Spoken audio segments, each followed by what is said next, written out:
Alright, now here's a video I know at least someone has been waiting for.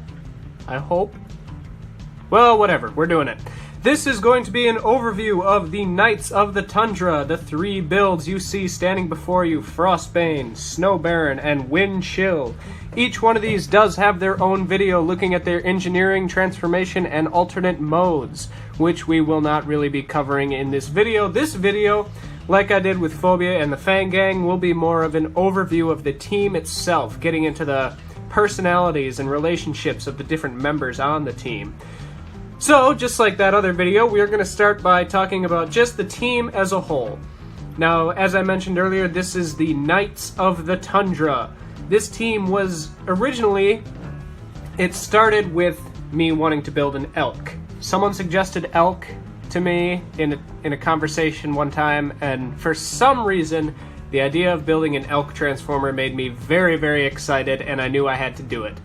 And because I tend to enjoy making teams of animal transformers, I decided to center this team around North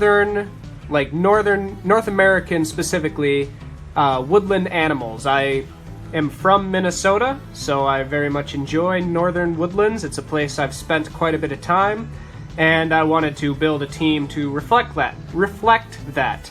So I know a lot of people were wondering why there weren't polar bears and penguins on the team, and it's because I've never seen a polar bear or a penguin in the northern woodlands, and probably never will. So, once again, this team is very, very different from Phobia and her Fang Gang. Phobia and the Fang Gang is a Decepticon kill squad. They specialize in assassination, really dirty kind of tactics, sabotage, subterfuge, that kind of thing. And I wanted these guys to basically be the complete opposite of that. When I say the Knights, that is more than just a title. That means something to all of these guys. They 100% believe in chivalry and fair play. They would never strike an enemy in the back or use any kind of underhanded tactic to win. They are all about honor and looking your enemy in the eye and facing them in fair combat. So that's pretty much how the team works. So let's look at the individual members now. The first member of the team we're going to look at is the first member of the team I built. This is Bain.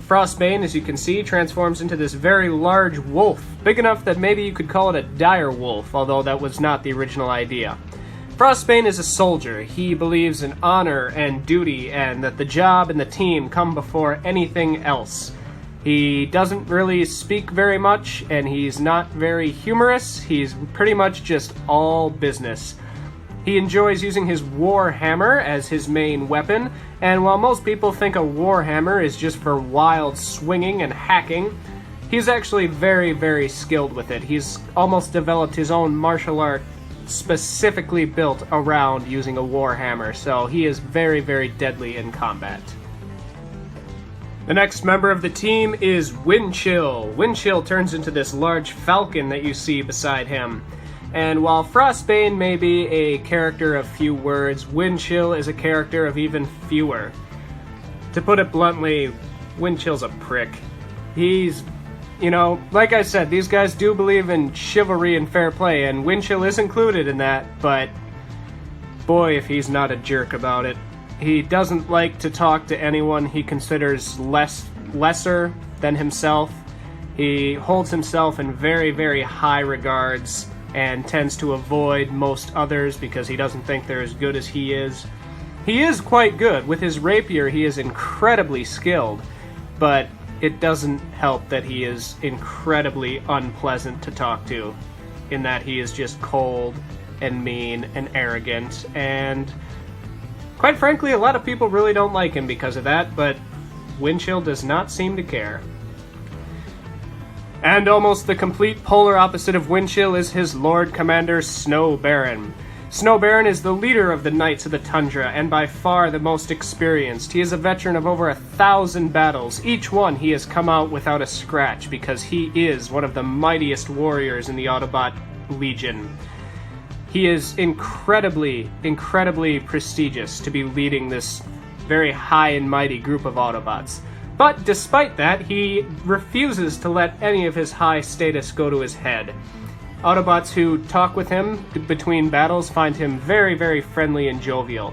Unlike the other two members of his team who are quite stoic and don't really talk very much, Snow Baron is happy to engage in conversation and joke with fellow soldiers. He really considers himself no better than anyone around him, and most Autobots consider themselves to be his friend, and he is happy to welcome that. He loves friends. He uses his custom-made war pick as his go-to weapon, which a lot of people question as for its practicality, but no one can argue with the results, and Snow Baron is still standing. And, of course, every knight needs a squire, and this team is no exception. The pair of squires that serve the Knights of the Tundra transform into small wolverines and small robots.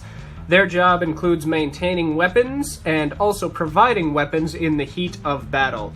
Despite their small size, they are quite accomplished warriors in their own right, preferring to go hand-to-hand rather than use weapons. Overall, they're just kind of general assistants, and they are very good at their job. To be serving such a proud team at their relative inexperience is a great honor. And that's gonna about do it for the Knights of the Tundra. Guys, if you like this video, please give it a thumbs up. If you really like this video, feel free to subscribe and leave a comment telling me what you thought of these guys. I've been Mindbender, and I'll talk to you later.